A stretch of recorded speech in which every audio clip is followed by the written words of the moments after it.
لشکروں کو تیار کرو، اور جب لشکر تیار ہو جائیں تو بہرحال جانتے ہیں کہ بہرحال شکست اتنا آسان نہیں ہے مسلمانوں کو ہرانا. لشکر تیار کر لو. وہ اپنی جگہ پر بیٹھے رہے، ہم اپنی جگہ پر تیار بیٹھے رہے. ایون ایران کو بھی اس میں شامل کیا گیا، روم کو بھی اس میں شامل کیا گیا. نجران روم میں نہیں ہے، یمن میں. تو روم بھی، ایران بھی، مکے اور مدینے کے عیسائی اور یہودی بھی. اور پھر اس بات کا انتظار کیا جائے، بس توجہ رکھیے گا میں ختم کر رہا ہوں، اس بات کا انتظار کیا جائے کہ مسلمانوں کے درمیان کوئی بڑا اختلاف رونما ہو.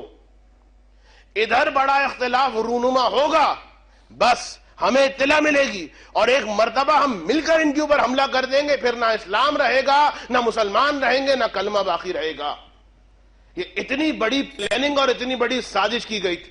انتظار کر رہے تھے، اور ادھر رسول کا انتقال ہوا اور ادھر فوراً ان کی مشینریز حرکت میں آ گئی. اور وہ جو میٹنگ بیٹھی، بہرحال اس میں دھینگا مچتی ہوئی ہے.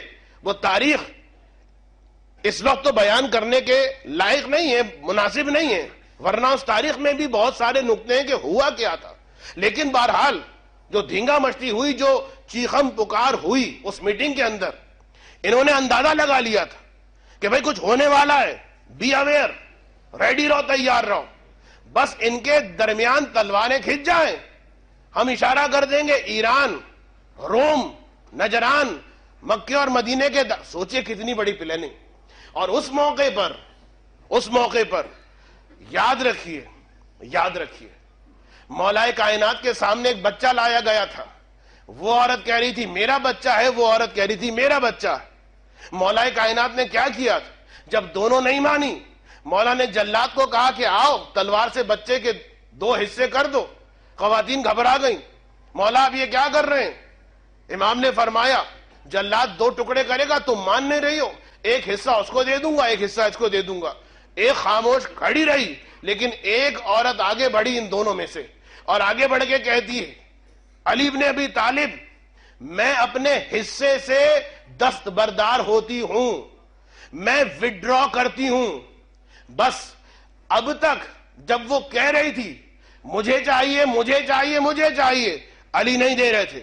لیکن جیسے ہی اس نے یہ سنا کہ 2 ٹکڑے کیے جائیں گے بچے کے، اور جیسے ہی اس نے آ کر یہ کہا کہ یا علی میں اپنے حق سے دستبردار ہوتی ہوں، مجھے میرا حصہ نہیں چاہیے، اب علی نے ایک مرتبہ وہ بچہ اٹھا کے اسی کو دے دیا جو وڈرا کر رہی ہے، جو انکار کر رہی ہے. اور جب کسی نے پوچھا مولا آخر اس کی وجہ کیا ہے، یہ منع کر رہی ہے، وڈرا کر چکی ہے، اور آپ اس کو دے رہے ہیں اس کو نہیں دے رہے، تو امام نے یہی جواب دیا اس کا وڈرا ہونا ہی اس بات کی دلیل ہے کہ اصل وارث یہ ہے. اس لیے کہ جو اصلی وارث ہوتا ہے وہ یہ چاہتا ہے چاہے میرے حصے میں رہے یا نہ رہے، جس کے پاس بھی رہے زندہ سلامت تو رہے. اگر علی اپنے حق کے لیے تلوار اٹھا لیتے، تلوار چل جاتی، نہ اسلام باقی رہتا نہ مسلمان باقی رہتا. ایک درود پڑھ دیں محمد و آل محمد پر.